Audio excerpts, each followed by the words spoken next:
আমরা একেবারেই সন্তুষ্ট নই। আমরা পরিষ্কার করেই বলেছি যে আমরা ডিসেম্বর কাট আউট টাইম, ডিসেম্বরের মধ্যে নির্বাচন যদি না হয়।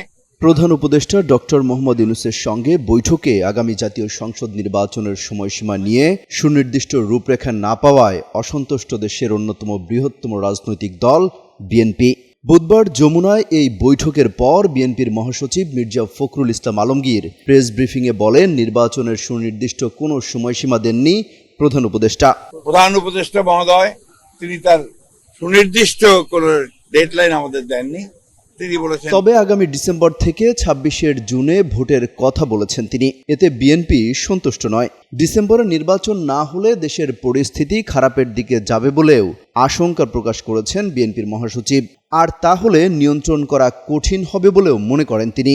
ডিসেম্বরের মধ্যে নির্বাচন যদি না হয় তাহলে দেশে যে রাজনৈতিক পরিস্থিতি, অর্থনৈতিক পরিস্থিতি এবং সামাজিক পরিস্থিতি সেটা আরো খারাপের দিকে যাবে। বিএনপি ডিসেম্বরে জাতীয় সংসদ নির্বাচন চায়, তা পুনরায় এই সময় জানান মির্জা ফখরুল ইসলাম আলমগীর।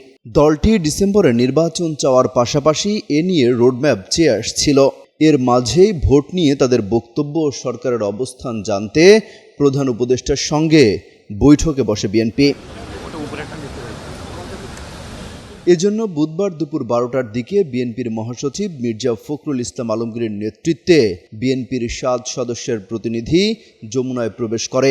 মির্জা ফখরুল ছাড়াও দলটির প্রতিনিধি দলে ছিলেন ব্যারিস্টার জমির উদ্দিন সরকার, মির্জা আব্বাস, নজরুল ইসলাম খান, আমির খসরু মাহমুদ চৌধুরী, সালাউদ্দিন আহমেদ ও ইকবাল হাসান মাহমুদ টুকু। উনি এই কথা বলেননি যে অমিত হাসান রবিন, যুগান্তর নিউজ। পর্যন্ত নিয়েছেন। আমরা এই কথা পরিষ্কার করে বলেছি যে hour cut out time is December.